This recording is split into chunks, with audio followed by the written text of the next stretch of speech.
So now I'm going to go into some kind of rapid fire questions here that I randomly had. Actually, one I didn't have was which is a little bit self-serving, but if you go back to, I believe you were at ICI at the time.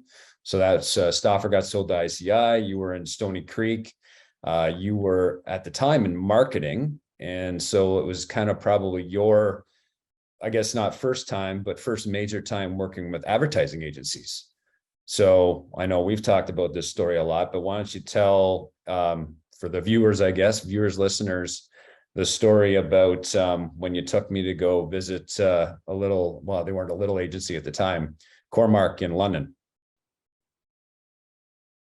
Yeah, so I first got involved with the responsibility for ad agencies and the marketing part, working with Stauffer Chemicals. And at that time, we needed an ad agency. And so we went searching and came up with Cormark Communications in London, Ontario. And Hans Jonker was the owner manager at that time. And then when we transferred to ICI Chipman, I looked after all the corn products and marketing, and we still maintained Hans Jonker for that period of time as well. And they were a great agency. And as a matter of fact, that's where you started your career. And that was very interesting the way it all developed, because you were in about, I think you were in high school, maybe about grade 9 or 10. And I noticed a lot of trinkets and trash, as I call them, jackknives and pens disappearing out of my office. And then I started looking around and listening to what was going on, and found out that you were actually going to school with them and selling them to your friends at school. And so I thought, well, I think the lad's got some selling skills somewhere and some marketing skills. So maybe I better take him in and introduce him to Hans Jonker and see if Hans will give him a tour. So I spoke with Hans, and he said, absolutely, bring him in. So I took you in for a tour at Cormark, and they did a wonderful tour for a couple of hours, showing you everything about how an ad agency works. And when you come out of there, you said, yep, that's what I want to do for my career. And you've been in it ever since. Yep, that's a true story. That's how it happened. So if you think about that, I mean, that was my younger self, but I guess a good segue into a similar question is, what advice would you give to your younger self, given where you are now? Well, the advice I would give my younger self is learn from everybody you work with and for. Make yourself a commodity that's worth something to everybody. The company you work for and the competition will recognize you're in that business as well. And therefore, what you're indirectly doing is paving a career for yourself, because no doubt whoever you work for is going to go through future transitions. And you got to make sure you're ready for career changes in the future. I would presume that a young person like yourself will probably go through 3, 4, 5, 6 career choice changes in their lifetime. And you got to be ready for those, and you got to welcome them and embrace them and learn from everybody you can along that career path. Yep. And I guess the only thing I would add to that is you can learn from the bad ones as well as you can from the good ones, sometimes more from the bad ones, of learning what not to do. That is right. That is absolutely right. But on the positive front, who are some of those for you? Who are those people that most impacted your career? There's one or two that really come top of mind for you. Well, it's interesting because working in business is almost like playing for a sports team. Along the way, you'll have many coaches or bosses. And you're lucky if you have 2 good ones in a lifetime, coaches or bosses.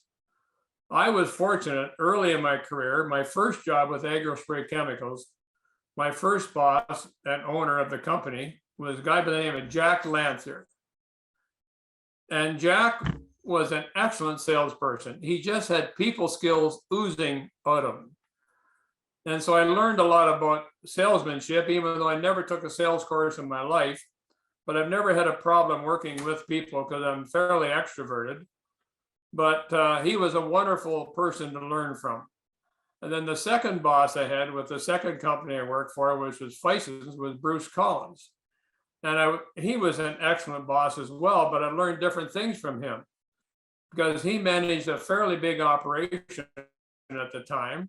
We had about 20 salespeople across Canada, and I became the assistant sales manager to him after about 3 years with the company. And he taught me how to manage people and how to counsel people and coach people.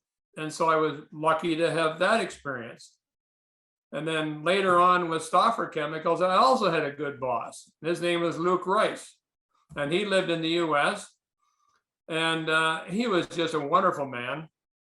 And he taught you the bigger picture about the bigger companies and how to manage bigger groups. So I was lucky to have 3 bosses like that.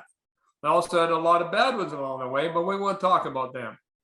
But to be so fortunate to have 3 in a career was an exception.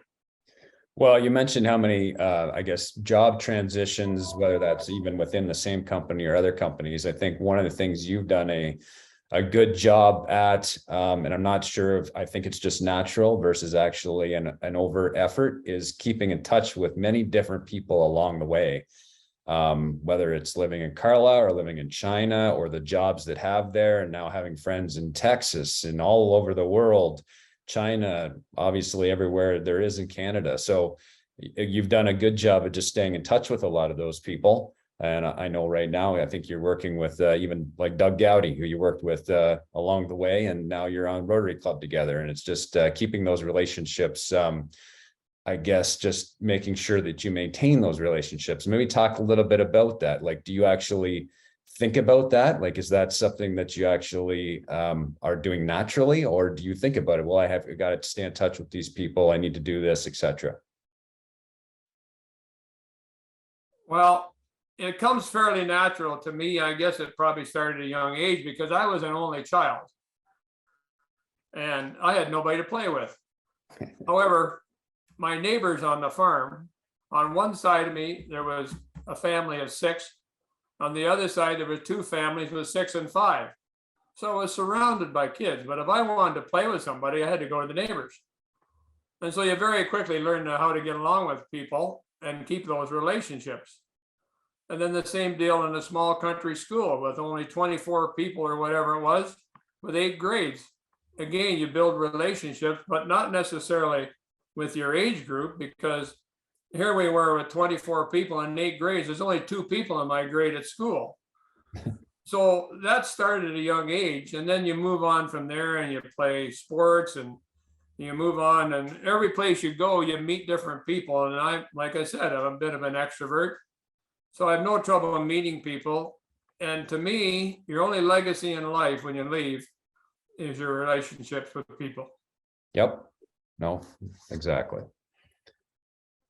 All right. So as far as your guiding principles or anything that kind of drive you, like what, like as far as if it's informal, formal, you've worked a lot in business, etc.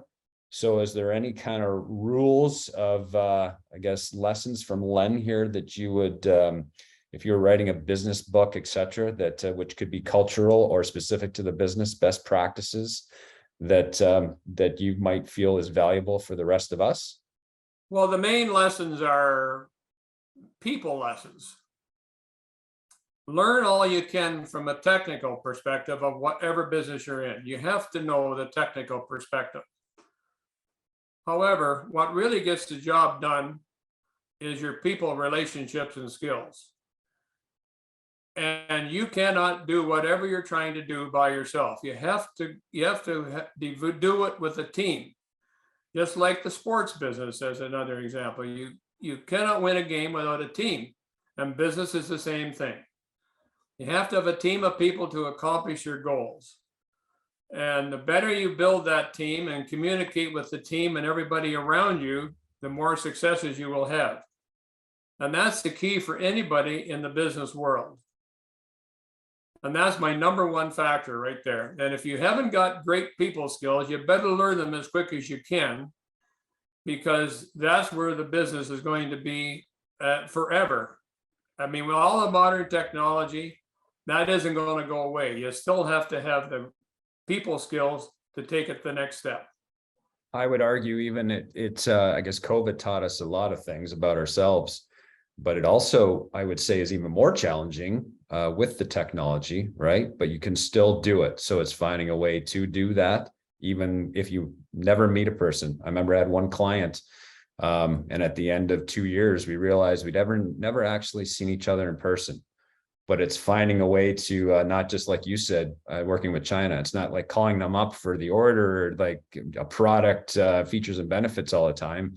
Sometimes you just call up to learn more about them. So I think you're spot on, whether it's the 50s, 60s, 70s or 2030, it's still going to matter. That's right.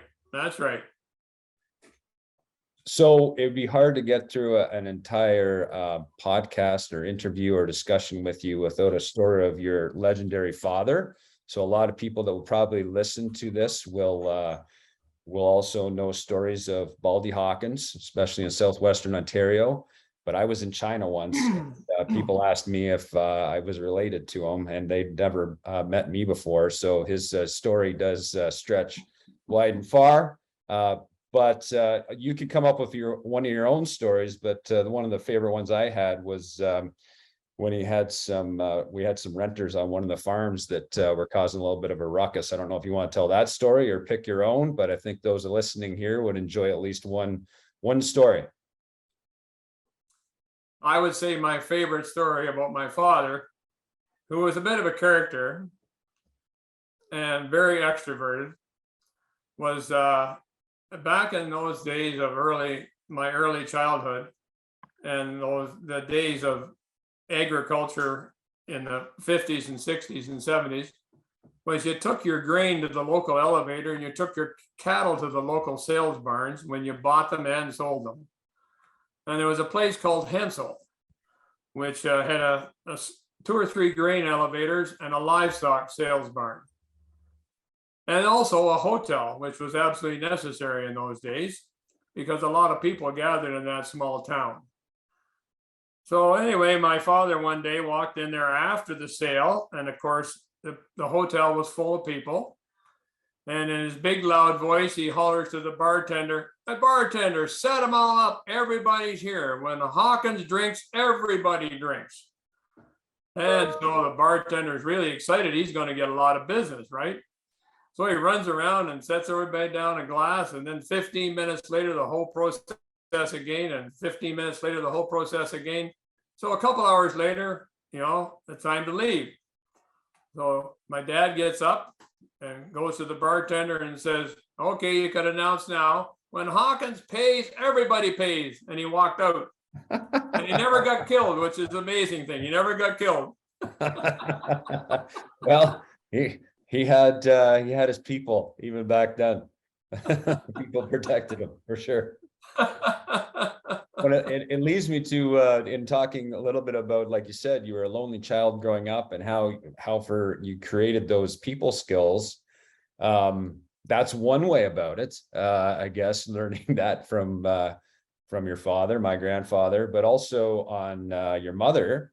Also you had music in your house every night. So your house, you grew up with people around it all the time. I imagine, maybe talk a little bit about that, because it's also not just your age, and you said growing up at school, knowing a lot of different ages, but also you knew all of their friends too, and still do to this day for those that are blessed to still be around, and still keep in touch with them, etc. But that really came from, a lot of late nights music in the living room, if you will.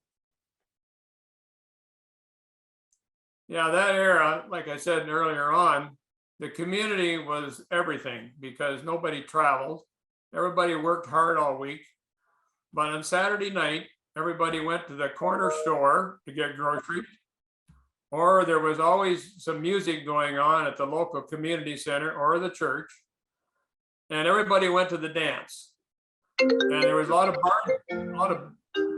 a lot of barn dances in that era as well, because a lot of people were building new barns. So there's always a barn dance as well. But somewhere there was music and dancing. And my mother played the piano and was part of a band for a lot of years. And my dad was a caller for square dances. So square dancing was the thing to do. And so they go to the dance and they have their fun till about 12 or 1 o'clock, whenever the dance goes down. Then they eventually end up back at our house. And of course, you had to have lunch about 12:30, 1 o'clock. And then the music would start again because, the piano player was there, the organ player was there, the guitar player was there. I mean, everybody was there. And the music would go on until the sun came up. And then they go do the chores, go home and do the chores, and then go to bed. And I'm trying to sleep upstairs during all this. So at an early age, I learned to hate country music, which I kind of like now. But I don't like that old twangy country music, which they played back in those days. But anyway, you learn to appreciate music, and obviously they had a lot of fun in their own way. Yeah, no, I remember the same on the farm too. We had people over quite a bit, but those were your friends. The only difference was we didn't have the music to go with it. Well, it would be through a stereo instead. Right. Well, we have taken up an hour of your time today, and I do thank it. And I can't think of anyone better, obviously, to have the inaugural Aggie Allstars podcast. And I didn't even tell you to find the jacket, so that was definitely appropriate. And maybe tell some of your friends as you go to your event this week, your reunion, if any of those that you think might be good for the podcast, let them know about it. We'll obviously be looking to record more of them. But thank you very much and for your time, and have a great day. Thank you very much. It's been a pleasure to be with you.